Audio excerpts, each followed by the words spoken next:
Welcome to the Invest for More Real Estate Podcast. My name is Mark Ferguson, and I am your host. I'm a house flipper. I flip 10 to 15 houses a year. I own 13 rental properties with a goal to buy 100 by 2023. I'm also a real estate agent. I've been licensed since '01. I run a team of 9. We sell close to 200 houses a year.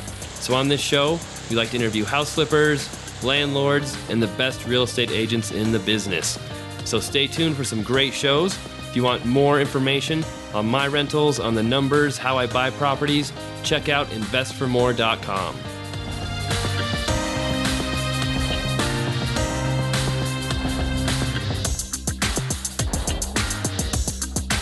Hey everyone, Mark Ferguson with Invest for More. Welcome to another real estate investing podcast. Today is going to be just me. I've got a pretty interesting topic I want to talk about: investing in cash flow versus appreciation. So this has come up for me recently for a number of different reasons. I'm really going to get into why I love cash flow so much. And I also love appreciation, but I invest for cash flow, not appreciation. I want to talk about why cash flow is so much more usable, can help you retire earlier, and why appreciation might not be as great as you think it is, even though it does wonders for your net worth, makes you feel good, but is it really as valuable as it may seem to be on the surface? So I want to go over that. I also want to talk about some different ideas that I've been thinking about as far as my rentals in Colorado and possibly investing in another state, because our prices have just gone crazy where we're at right now. So start off with, I know many of you may have seen, I am raising the price of my complete blueprint. That happened on February 1st. So hopefully you guys got in there if you're interested in it. If not, I will occasionally be running sales throughout the year, but again, that price is not going to be the same or as low as it was before. It just takes a lot of time for me to help people with the email coaching, doing the conference calls, and I still need time to invest. So, but moving on. All right, why is cash flow so great to me, and why I think most investors should invest for cash flow? The number one thing about cash flow is it comes in every month.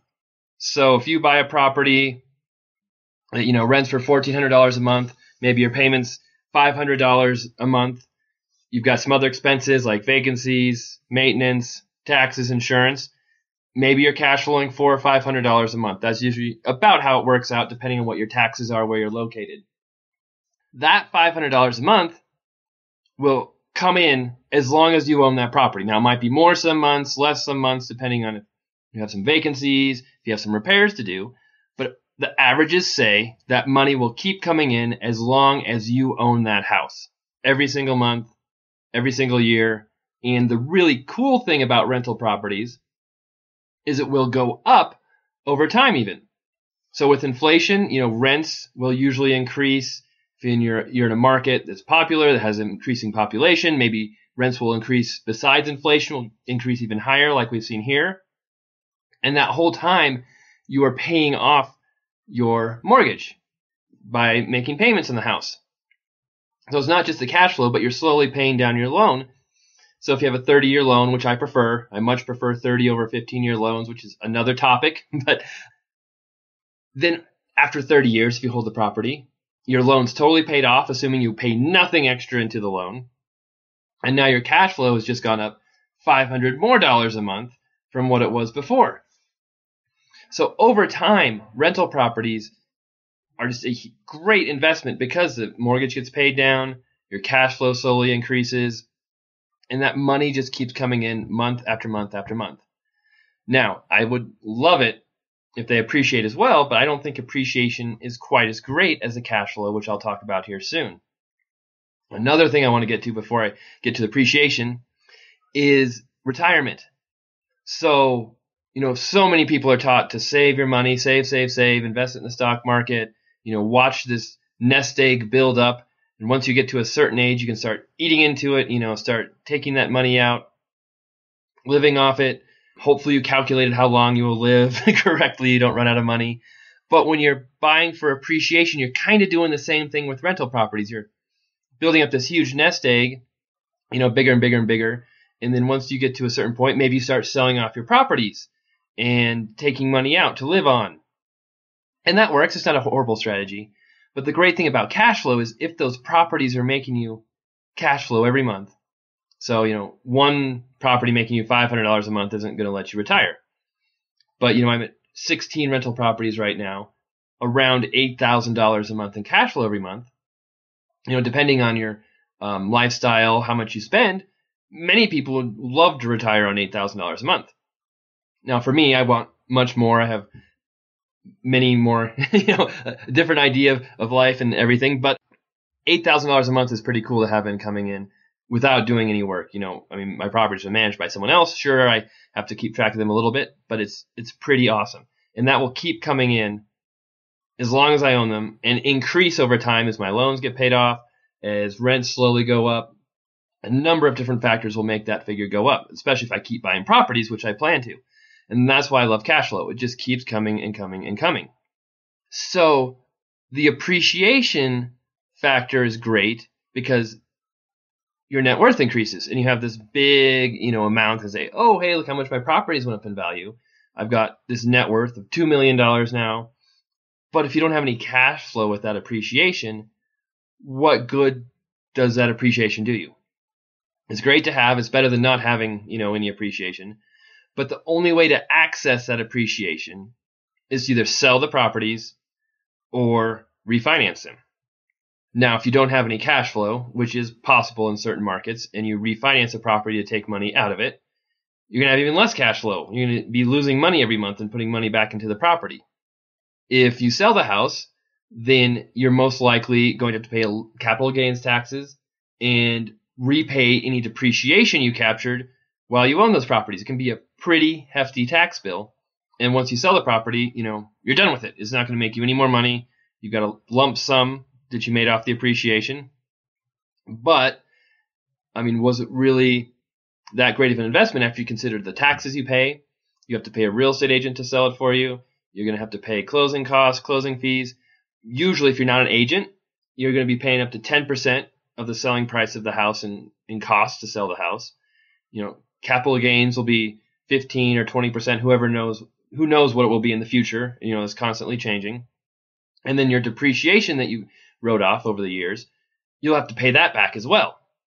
So the advantages of appreciation really aren't that great to me. Once you look at the long term, how do you get that money out? How do you cash in with that appreciation? And, if you're in an area that doubles in price every 5 years, awesome. You'll probably be in great shape, but I don't think you can count on that over the years. Who knows, what prices will do, how fast they'll go up, if they'll go down. There's just no guarantees, just like the stock market. So I'm going to tell you a little bit about my situation now, where I'm at with my rental properties, and why this has become kind of a big question for me right now on what do I do next in my rental property investing career. Like I said, I have 16 rental properties. One of them is a turnkey rental property in Cleveland that I bought with my IRA. So I'm not really considering that property in this decision because I've got that there. It's in my IRA. I'm not planning to sell it. But the other 15 rentals are in Colorado. I bought my first rental property in December of 2010. Bought one that year, bought a couple the next year, kept upping, the amount I bought. I bought 5 last year in 2015. So all my rental properties are in northern Colorado within about 10 miles of me, except for the Cleveland one. And our market in Colorado has gone bonkers. It is crazy. The median price in Greeley, where I'm at, is now over $240,000. When I started buying my properties, in 2010, the very end of 2010, the median price was around $120,000. So our prices have doubled in 5 years or so. It's crazy, and it makes my net worth look awesome. Makes me look like a genius for buying all these properties. But at the same time, my cash flow has not increased as much as the appreciation has increased. My rents have gone up. I am making more money on my rents compared to when I first bought most of the properties. But they have not doubled. There's no way they've doubled. They've maybe gone up 20%, I would say, in those 5 years. Maybe 30% on some houses. But not nearly as much as the prices have gone up. So while it's really nice to look at my, equity in my houses, how much money I've got in them, I'm thinking to myself, am I making the best use of that money, or could I be doing something better with it to create more cash flow?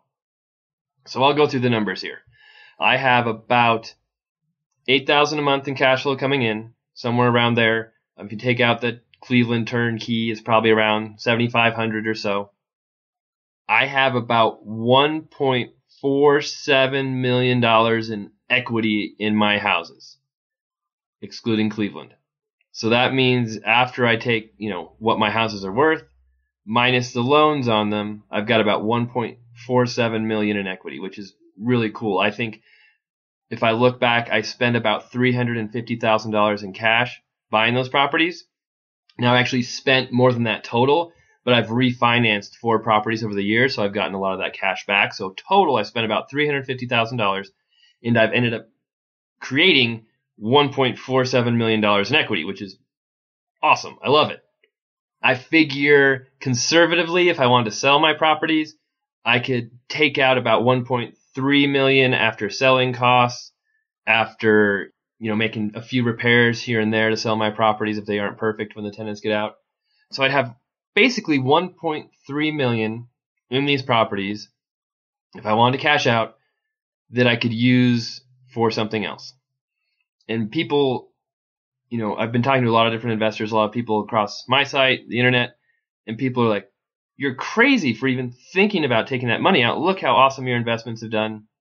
Look how much money you've created. You're in Colorado with a great market. Things are just going to keep going up and up and up. Hold on to these properties. Don't do anything with them. You're going to kill the golden goose, as one person said. But here is what bothers me the most is I have that $1.3 million.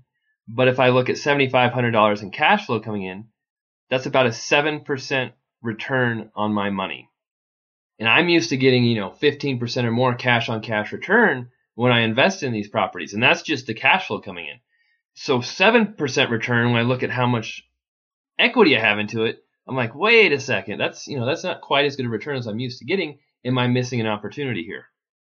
So it's kind of a question that popped up. Should I sell some of these properties, maybe reinvest the money into other properties and build up my portfolio even faster, get even more cash flow, and get closer to my goal to buy 100 properties faster? And so more people are telling me, you're crazy for thinking that. Just hold on to them. If you want to buy more properties, use the income you have, money you've saved, which I will do as well. But here's my reasoning. One reason I've been able to turn that $350,000 into $1.3 million or whatever it is because of the way I buy properties. So I talk a lot about this on my blog. I talk a lot about it on the podcast, my YouTube videos. When I buy properties, I buy them below market value. So that means I want a really, really good deal. If I see a house is going to be worth $150,000 after it's fixed up, I don't want to pay $140,000 and put $10,000 of work into it. That's a waste of my time. It's not worth it. I want to buy the house for $100,000 and put $10,000 of work into it and then have it worth $150,000. So when I do that, I walk into $30,000 of instant equity, and that's how I've been able to build up my net worth so high and these properties are worth so much because I started out with such a huge advantage. And then, of course, the appreciation helped as well. But it wasn't just appreciation that got me these big gains. Now, buying below market value is not easy. It's not something you can just, hop on the MLS one day and pick up 6 properties like that. It takes patience. It takes hard work. And I talk a lot about that in the blog and in my articles as well. But it's the key to my investing. And when I have these 15 properties, they're sitting here bringing in money every month, which is great. I love it. But I look at all this equity and I'm thinking I could be using that money to buy more properties below market value and just kind of supercharge my entire investing strategy and get to where I want to be a lot faster. So here's an example of what it might look like if I were to sell one of my properties and reinvest it somewhere else. I'm going to talk about where I would invest it here in a second too, because that's another very tough question for me to answer. So I have one property that I've owned since 2012, That was rental property number 5, I believe. Or was it? Yeah, number 5. I bought it for $88,000, put about $15,000 of work into it. I figured it was worth, though, $140,000, maybe $130,000 at the time I bought it. Now it's probably worth $190,000. So I have about $108,000 of equity in that house after selling costs. And I also have a tenant in there who just drives me crazy. He's always behind on his rent. He catches up and pays all his late fees, but he's always behind. And yeah, I know other people manage my properties, but they still tell me about this tenant who I had to deal with when I was managing him too, and he's still being very trying. So I've got $108,000 in this property. So how could I use that money to build up my portfolio faster, bigger, stronger? The strategy would be get the tenant out, fix up the home, make it super nice. I don't think it needs too much work. We fixed it up before we rented it. Put it on the market and use a 1031 exchange to buy another property with it. So a 1031 exchange is, IRS tax code says you can sell an investment like rental properties for a like investment like rental properties, or there's many other things you can sell or buy with a 1031 exchange. And if you do it according to their rules, there's many timelines, guidelines you have to adhere by. But you sell the one property, you identify a new property within, I think it's 45 days. Buy that property. If you take all the cash you have from the property sold, reinvest it into the new property, and abide by all the rules with the 1031 exchange, you don't pay any capital gains tax. You don't pay any recapture of your depreciation when you do the exchange. So basically, you can take one property, switch it out for a new property, and not pay any taxes on the profit you made on the old property. It's a really cool technique to use if you can pull it off. So what I would do, take that $108,000, buy another property with that $108,000 cash, maybe put $5,000 or $10,000 of my own cash into it so that I'm paying like $115,000 for a house. Do the same thing, put $10,000, $15,000 of work into it. Hopefully the property's worth at least $150,000, maybe more. So I've got this house in cash that I bought using the old rental property I sold. Probably makes $400 or $500 a month cash flow, which my old one did too. So, it's like, look at it on the surface, like, hey, it's not that big of a improvement, except I have bought the property in cash. I don't have a loan against it. And what I could then do is refinance the property. So I could refinance the property, take out probably 75% of the value or purchase price, depending on what kind of bank I could find, what kind of deal I could find. Then all of a sudden, if I could find a bank who wouldn't have a seasoning period, I could take out like $100,000, $110,000 from that property with the refinance. All of a sudden, I've got this cash flowing property. And actually, take a step back here. I forgot to mention, I said the same cash flow with the new property as the old property, but that would be with a loan in place. So when I had bought it for cash, it would have much more cash flow because I wouldn't have a loan in place. So the cash flow would probably be like $900, maybe $1,000 without the loan. So it would have more cash flow than the original property. But once I refinanced it, I could use that $100,000, $110,000, whatever it is, buy 3 more properties, doing a 20% down payment, making repairs like I have in the past. All of them bought below market value. All of them cash flowing, $400 or $500 a month. Now, what I've essentially done is taken one property that has $108,000 in equity in it now, exchange that for another like property, refinance that property, and be able to buy 3 more properties. So I have exchanged one property for 4 properties. The first property I sold was cash flowing about $500, we'll say. The 4 new properties I'm buying would cash flow from $1,500 to $2,000 a month. So I've increased my cash flow $1,500 a month. I bought all 4 of the new properties below market value. So to make numbers easy, we'll say I bought them for $20,000 less after repairs and purchase price than they're worth. That's conservative. I've usually got a little bigger chunk of money when I buy my properties. So I've gained $80,000 in equity, and I've gained $1,500 in cash flow or so. Plus, I have 4 new properties that can all be depreciated off a much higher cost basis than my original one property. So I've essentially traded one property for 4 properties, put maybe, I don't know, 10 to 15, maybe $20,000 of my own cash into this deal, and gained a ton of cash flow, gained a ton of equity, and instead of having one rental, I have 4 rental properties. So when I think about it that way, when I explain that to people, maybe they don't think I'm quite so crazy for thinking about selling my properties. Now, I'm not saying I'm going to sell them all at once. It takes, there's a lot that goes into a 1031 exchange. There's a lot that goes into selling a property. And there's also a lot that goes into buying new properties below market value. You can't just walk out in the street and pick them up, one after another. So the other big question I've been thinking about and considering is, with prices so high here in Colorado, I can't get the kind of deals I could get before. I mean, if I look at my market, I am lucky to find any decent house under $200,000. Even houses that need work. I mean, the best deal I have seen in the last 4 months was probably a house that was for sale for $155,000, needed $10,000 or $15,000 in work, and once I was done with it, maybe it would rent for $1,500, maybe. I mean, that's pushing it. So I am way below the 1% rule. Maybe the house is worth $200,000 when it's fixed up, so there's definitely equity there. But at the same time, what good does that equity do me if I'm not making any money on the cash flow?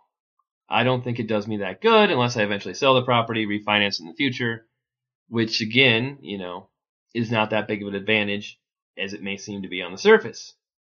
So if I were to use this strategy here, selling some of my properties and reinvesting the money into new properties, it probably wouldn't make sense to do it.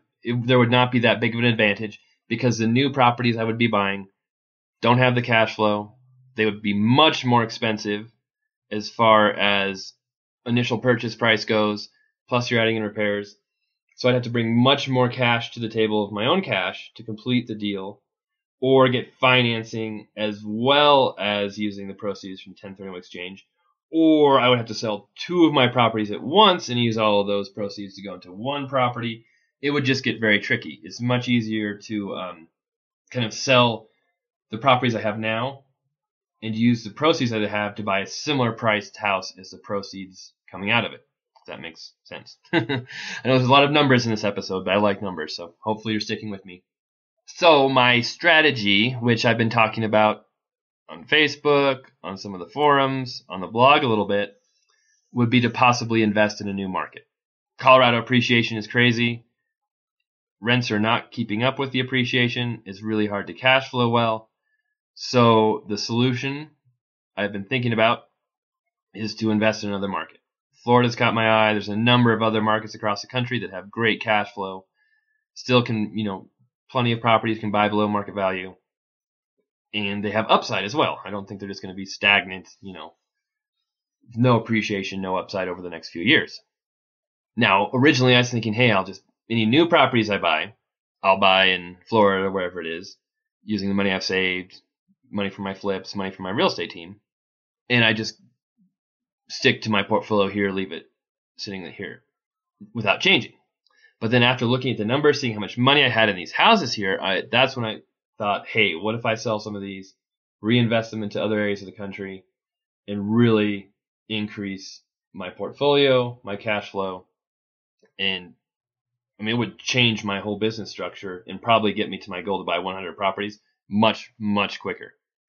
So there are properties in the areas I've looked at that meet that, purchase for $100,000, purchase for $80,000, can be rented for $1,200, $1,400 a month. Make repairs to them and your equity is there. You've got that built-in $20,000, $30,000 of equity as soon as you purchase the house. So I think I am definitely going to pursue this new strategy in 2016. I'm not sure exactly how it's going to play out. I don't know where I'm going to invest. I would love to be in markets that have increasing population, increasing job growth, great economies, but at the same time, their prices haven't gone as crazy as Colorado's, as crazy as California's, as crazy as some of these other areas across the country that are seeing these big appreciation numbers. So my plan for right now, I've been reaching out to a lot of people across the country, asking people on the blog, asking people all over, where they're investing, what kind of numbers they have, what they're looking at. So, hey, if anybody out there has suggestions for me, wants to shoot me some numbers, some ideas of where they're investing, I'd love to hear it. You can always email me, mark@investformore.com. Love to hear from you guys.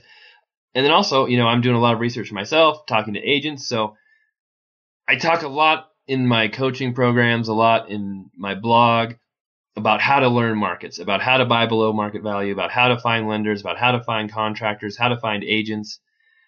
And I have done all that myself in my own market for many years.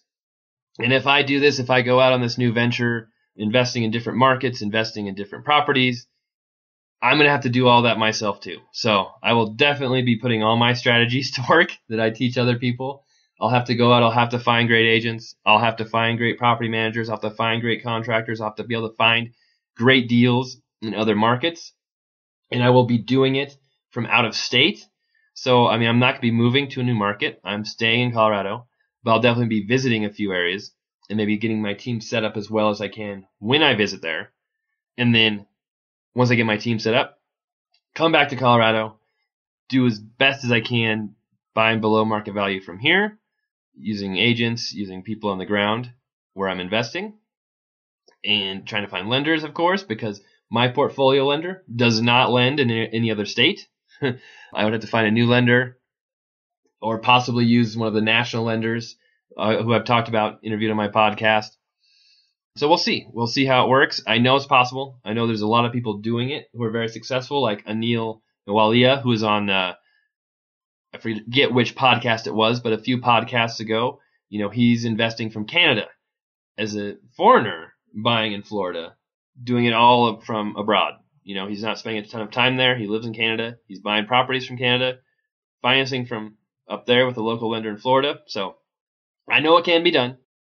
It's just a matter of getting started, researching as much as I can, meeting people, talking to people, deciding on a location, visiting that location, checking out properties, checking out neighborhoods, making sure I'm comfortable. Really, you have to have some people you trust when you're investing out of state, because from what I've heard, there's many different intricacies investing in Florida and some other areas where, it's not just one town that's going to have a better rental location than another town. It's one street. It's houses across the street from each other will be completely different. So there's a lot of different things to consider. There's flood insurance, there's hurricane insurance, economies. There's a lot that goes into it. But at the same time, I'm excited. It's something different and fun, and, going to visit Florida or other parts of the country where maybe I've never been before will be exciting and fun. Meeting people is always fun. So I'm excited. I think I'm definitely going to pursue buying in other markets.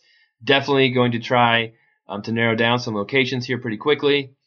And then the question of whether I sell my properties in order to really boost my investing by more and more properties is something I really need to consider here the next month or so, maybe even less than that, because I think there's definitely opportunity there to really boost my portfolio, increase my cash flow, and just jumpstart things like crazy. I talked about one house going from $500 in cash flow to, $1,500, $2,000 in cash flow. And that's just one house. So if I were to take, I kind of identified 7 properties in my portfolio that either are a little weird in their floor plan or something, or maybe the location's not perfect. They're ones that I'm not super attached to. If I sold those 7 properties, I could probably match the cash flow I have now in my portfolio with just those 7 properties. And that's pretty exciting. Since it took me 4 or 5 years to get there, I could probably double my cash flow in 1 year using this strategy. Might be tough to do it in 1 year, but I bet I could do it. And not to mention turning those 7 properties into 20 or 25 new properties, all of them bought with, say, $20,000 in equity. That's almost $500,000 in gain right there that I would not have if I just kept my properties staying where they are. So, obviously it's an aggressive strategy. It could come back to bite me, who knows? Or it could pay off awesome. Who knows? I think if you stick with your strategy of buying below market value, if I'm able to 1031 exchange them and avoid paying taxes, it would be pretty hard to lose money by doing this. I mean, even if markets go down and decrease over time, I think it would be hard to lose money. I mean, worst case scenario, I figure I would break even, but I mean, I think it would be really have to be a bad situation for that to happen too. So we'll see where it goes. We'll see what happens. Pretty exciting. It's always fun to go out in new ventures, try new things, come up with new strategies. And yeah, we'll see what happens. That's all I've got for this episode. Thank you guys so much for listening. Appreciate it. As always, please leave me feedback. Either comment on the blog, send me an email. I always appreciate you guys leaving reviews on iTunes. I love seeing those. And all right, everybody have a great week. And that's all I've got from snowy Colorado.